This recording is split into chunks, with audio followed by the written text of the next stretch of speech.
Olá, está no ar o Jornal da Câmara. Entrevista. Prevenção e diagnóstico precoce ao câncer bucal são reforçados no Maio Vermelho, mês dedicado à causa. Aprovado no Legislativo. Projeto veta linguagem neutra nas escolas de Porto Alegre. E ainda, apoio à moradia. Frente Parlamentar amplia debate sobre a questão habitacional na cidade. A finalidade é sugerir medidas que possam agilizar o processo de regularização fundiária aqui na capital gaúcha. Estas e outras informações você confere a partir de agora, aqui no Jornal da Câmara.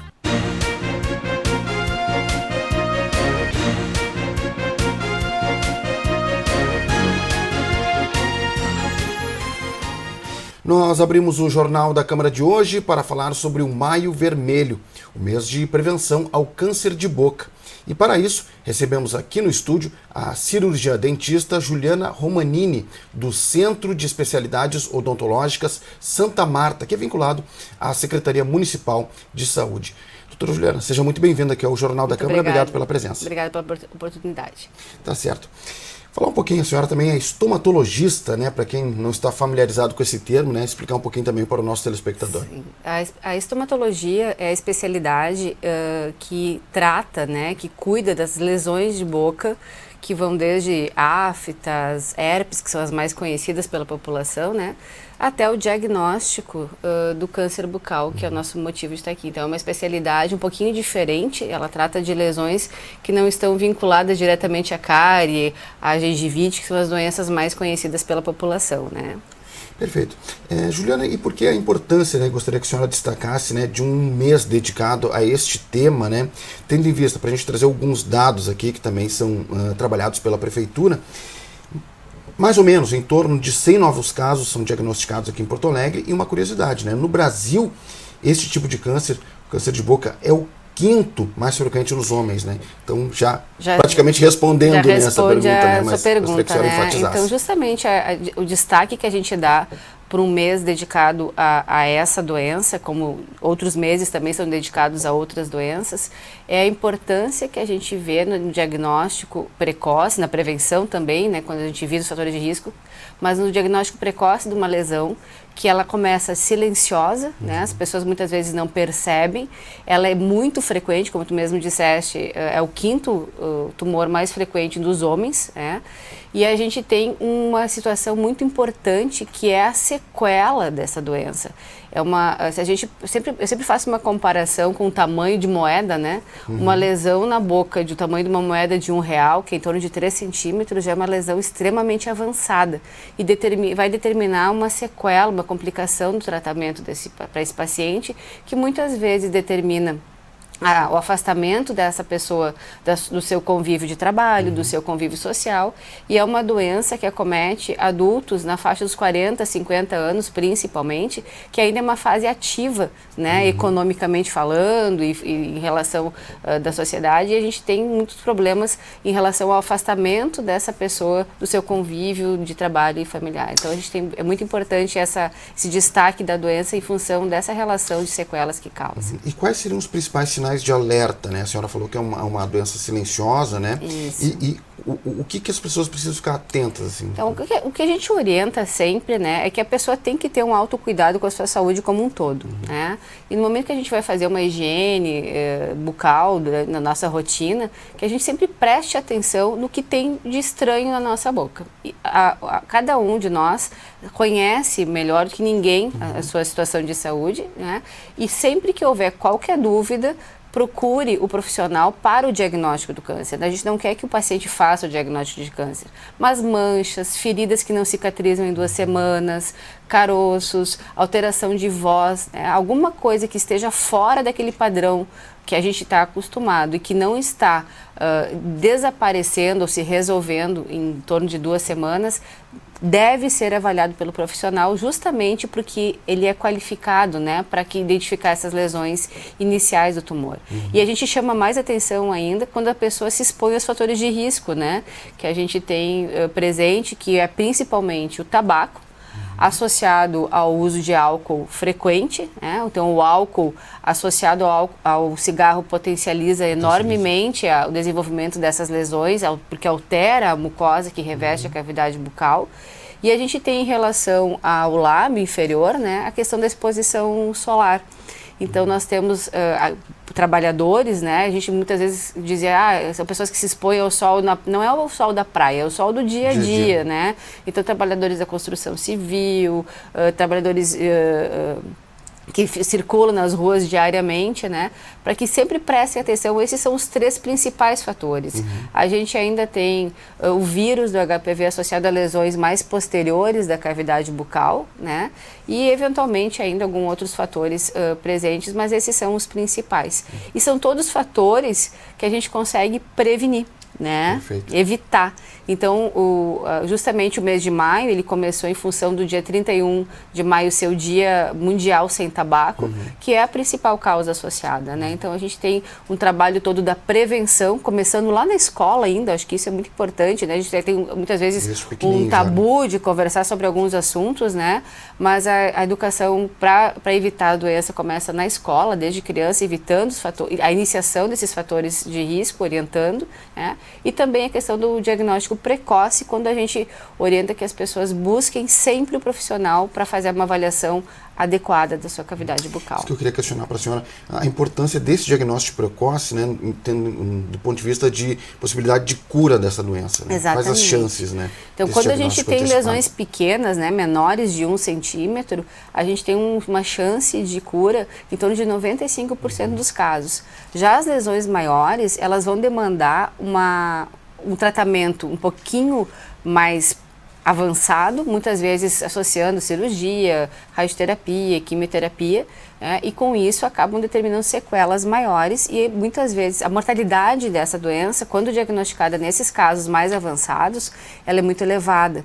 Então, o que se tem das estatísticas é que em torno de 50% das pessoas que são diagnosticadas nos casos, nos estágios mais avançados da doença, acabam falecendo, né, indo a óbito dentro dos 5 anos. E se a gente considerar, né, os tumores que se falam muito, se fazem campanhas, a boca, todo mundo olha para sua boca todos os dias, né? A gente tem uma facilidade de acesso ao exame muito maior do que, por exemplo, um tumor de pulmão, né? Mal comparando assim, né, que para a gente ter essa facilidade de identificar lesões, nós profissionais, né, identificarmos lesões no estágio inicial.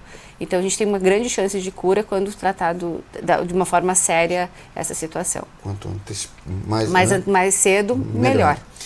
Doutora, e como é que estão as atividades relativas ao Maio Vermelho na rede, né, municipal? Né? Então, nós temos um projeto de trabalho que já vem sendo desenvolvido em Porto Alegre há 12 anos, né? Todos os anos a gente faz a campanha nesse formato do Maio Vermelho, já seguindo as orientações dos grupos que implementaram essa ação. Então, nós aqui em Porto Alegre, habitualmente fazemos um intensivo, né? A gente faz a atividade o ano inteiro e a gente faz um intensivo durante o mês de maio, justamente para alertar a população sobre essa doença. Então, as unidades de saúde, elas permanecem abertas, disponíveis e mobilizadas com suas equipes de saúde bucal, para esses exames, essas avaliações. Elas são rápidas, elas duram menos de 2 minutos, então é muito rápido, né, para fazer essa identificação inicial. Havendo necessidade, esses pacientes são encaminhados para o centro de especialidades, onde a gente vai dar seguimento para fazer biópsia e diagnóstico e encaminhar para o tratamento que é feito no nível hospitalar. No dia 31, especificamente, nós teremos no Largo Glênio Pérez a ação de orientação e prevenção, das 9 até as 4 da tarde, onde parceiros nossos, né, a gente sempre tem as faculdades de odontologia trabalhando em conjunto, e nós temos URGS, PUC e IMED participando dessas atividades. Na ABO também vai estar acontecendo os exames para a população, sempre gratuitos, né? E qual é a ideia? A ideia não é a gente fazer muitos diagnósticos, a ideia é que a gente tem a oportunidade, passar informação para a população sobre os fatores de risco, sobre como se proteger, né? E principalmente para aquela pessoa que, em função do horário de trabalho, talvez não tenha acesso à unidade de saúde e trabalha aqui na região do centro e nas outras regiões da cidade, naquele dia, né, em função da gente estar com um olhar mais atento, mais voltado para isso, e a população está sensibilizada, busque esse atendimento para que sejam feitos os encaminhamentos necessários. Daqui a pouco está com uma dúvida, passa ali, né? Passa ali, pergunta, a gente já tem essa campanha já acontece, né, há 12 anos, como eu falei, e ela a gente sempre tem a questão da responsabilidade, né? Eu acho que é muito importante a gente ter espaços como esse teu abrindo para a gente conversar, mas é importante dizer que a Prefeitura de Porto Alegre sempre teve uma responsabilidade, né? Essas campanhas que são feitas, se o paciente tem qualquer alteração identificada naquele momento, ele já sai daí com o agendamento para o centro de especialidades para o encaminhamento do tratamento necessário, né? Acho que a questão do alerta, mas sempre o alerta responsável, né? Fazendo com que as coisas tenham segmento, né? Não fica esse, vamos ver o que é e aí agora o que eu faço. Não, é fazer o serviço bem para a população. Na pandemia, muitos casos de tratamentos ficaram represados, né, em função, obviamente, né, do atenção mais voltada para a Covid. Como é que foi no caso de vocês? Né? Bom, no momento que as portas se fecharam, né, em todos os setores em função da pandemia, nós estomatologistas da Prefeitura de Porto Alegre nos mobilizamos, criamos uma rede de conversa, uma rede de contatos com os dentistas da rede, e com isso nós mantivemos durante toda a pandemia o serviço de estomatologia do CELS funcionando, né? Fazendo com que a atenção básica avaliasse os casos, entrasse em contato com o centro de referência e fizéssemos os diagnósticos. Então, se a gente fosse comparar, né, a questão a estimativa de novos casos, em torno de 70 a 100 novos casos por ano para Porto Alegre, só no meu serviço, que é uma referência, nós temos 5 referências em Porto Alegre, né, para estomatologia da rede pública, no nosso serviço somente foram feitos 18 diagnósticos de câncer de tumores de boca, né? Então, se a gente for ver que isso é relativamente expressivo, considerando que a gente tem em torno de 100 casos, né, quase 20%, e que considerando que os serviços estavam fechados, né? Então, a gente procurou estabelecer um diálogo com a rede, com os dentistas da rede, para que não se fechassem as portas, e com isso a gente conseguiu manter uma regularidade dos encaminhamentos e início de tratamento para os hospitais. Perfeito. Foi muito importante para a população. Ótimo. Juliana, vamos passar os contatos da Prefeitura, claro, né? E os contatos também para que as pessoas possam acessar, tirar dúvidas, enfim, obter mais informações sobre o câncer bucal, né? Em termos de prevenção, enfim, até para reforçar essa atividade do dia 31. Pode passar para a gente, para que a gente possa reforçar esses contatos. Então, nas redes sociais, né, a gente usa muito todas as redes sociais. Nós temos o @Projeto Maio Vermelho, que é um grupo de trabalho permanente, que tem parceiros, o Estado, a Prefeitura, a Faculdade de Telesaúde, né, fazendo esse trabalho em conjunto para que os dentistas se qualifiquem e levem melhor informação para o seu paciente lá na ponta, lá na unidade. Nós temos, então, as unidades de saúde abertas disponíveis, basta solicitar essa informação, 156, que é o telefone de contato para informações da Prefeitura, e também o aplicativo, né, 156 mais POA, onde a gente tem o acesso tanto para o agendamento das consultas, se forem necessárias, na atenção básica, que depois encaminha para o diagnóstico no centro de especialidades, mas também uma questão importante, pelo aplicativo também pode solicitar consulta para cessação do tabagismo, né? Que é a questão de a gente fazer a prevenção, interrompendo essa exposição aos fatores de risco. Então a gente fica sempre disponível para qualquer informação. Perfeito. Cirurgiã dentista, estomatologista, Juliana Romanini, do Centro de Especialidades Odontológicas Santa Marta. Gostaria que a senhora, como recado final, reforçasse, né, o alerta aos nossos telespectadores. Bom, então acho que é importante, né, a gente falar sobre o assunto, porque quanto mais cedo a gente identificar qualquer alteração, mais rápido é o diagnóstico e com isso o início do tratamento, né?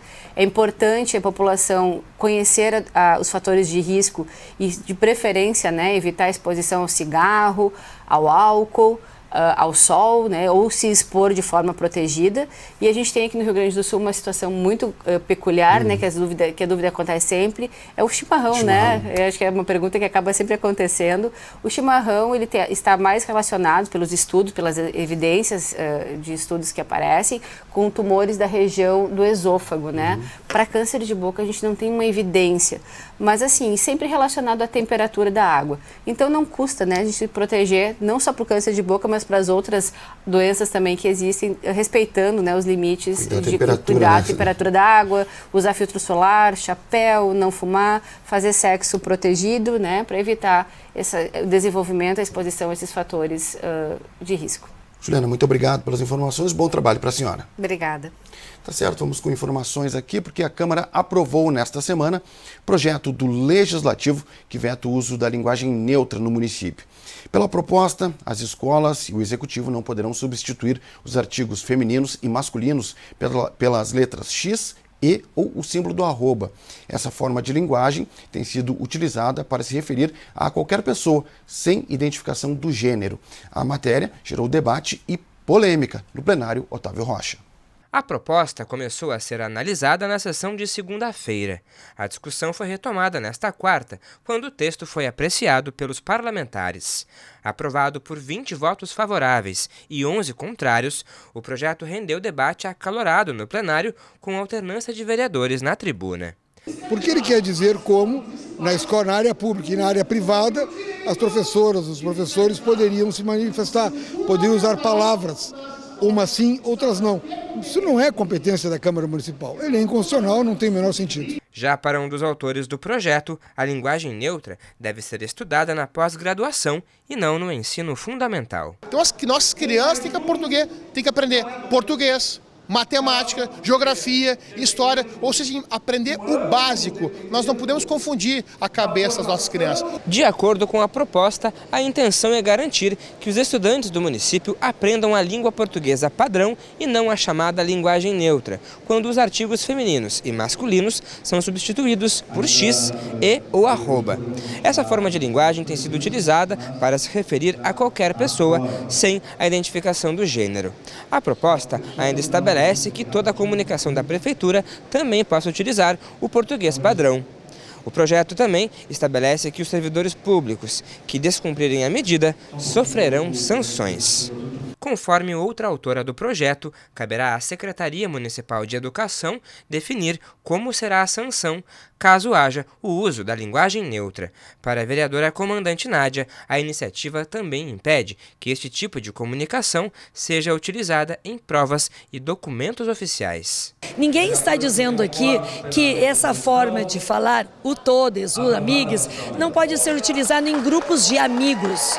São dialetos que nós conhecemos. Eu, como professora de língua portuguesa, entendo que os dialetos são formados, que a linguagem informal, coloquial, aquela linguagem mais popular é falada, mas em pequenos grupos, não pode ser ensinada em sala de aula. E isso que, infelizmente, nós temos visto em algumas escolas municipais. Para a vereadora Daiana Santos, o projeto atenta contra a liberdade de expressão, principalmente de pessoas da comunidade LGBTQIA+. Qual a escola que a gente teve um problema relacionado a essa construção? Qual a escola em que tem utilizado isso? Nós defendemos a utilização porque isso fala da diversidade, da pluralidade e da inclusão real das pessoas na sociedade. Mais uma vez, aproveito esse espaço para registrar. O Brasil é o país que mais mata LGBTQIA+, de forma violenta no mundo, com uma expectativa de vida de 35 anos para a população trans. Uma emenda do vereador José Freitas, do Republicanos, havia sido anexada ao projeto, mas foi retirada pelo próprio autor. O texto excluía as escolas particulares. Com a medida, o projeto estende o veto ao uso da linguagem neutra a toda a rede de ensino da cidade. Ao todo, a proposta foi assinada por 7 parlamentares. E também foram aprovadas 2 moções na sessão de quarta-feira. Uma das moções é em solidariedade ao Banrisul público e estatal. A autoria é do vereador Everton Gimenez, do Partido dos Trabalhadores. A outra, proposta pelo vereador Alexandre Bobadra, do PL, se solidariza com os concursados da SUSEP pelo chamamento dos aprovados para a realização da segunda etapa das provas. A sessão de quarta-feira também foi marcada pela reunião conjunta das comissões.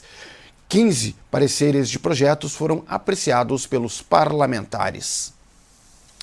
E o Legislativo instalou a Frente Parlamentar de Apoio à Moradia e Regularização Fundiária.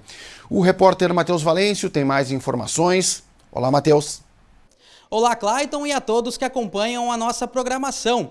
Aqui na Câmara, a instalação da Frente Parlamentar contou com a presença do atual secretário de Habitação de Porto Alegre, André Machado. O presidente da Frente Parlamentar de Apoio à Moradia e Regularização Fundiária será o próprio autor da proposta, o vereador Márcio Binzeli, do PDT. Conforme o parlamentar, o objetivo é expor as principais dificuldades que as comunidades encontram para se regularizar dar visibilidade às pessoas que ainda estão anônimas e definir os tipos de abordagens para cada situação específica. A finalidade é sugerir medidas que possam agilizar o processo de regularização fundiária na capital gaúcha. Eu volto com você no estúdio, Clayton. Obrigado, Matheus. E a Câmara realizou sessão solene nesta sexta-feira para entrega do título de cidadão de Porto Alegre ao empresário André Veiga. A iniciativa foi do vereador Moisés Barbosa, do PSDB. Confira outra homenagem proposta pelo Legislativo nesta semana. Sessão solene na terça-feira foi dedicada a celebrar os 74 anos da criação do Estado de Israel. A cerimônia, realizada no plenário Otávio Rocha, foi proposta pela vereadora Fernanda Bart, do PSC. A sessão foi presidida pela vereadora Mônica Leal, do Progressistas. O Jornal da Câmara de hoje fica por aqui. Confira mais informações do Legislativo aqui, nas nossas redes sociais e no site da Câmara de Vereadores de Porto Alegre. Muito obrigado pela sua audiência. A gente se encontra na próxima edição. Até lá!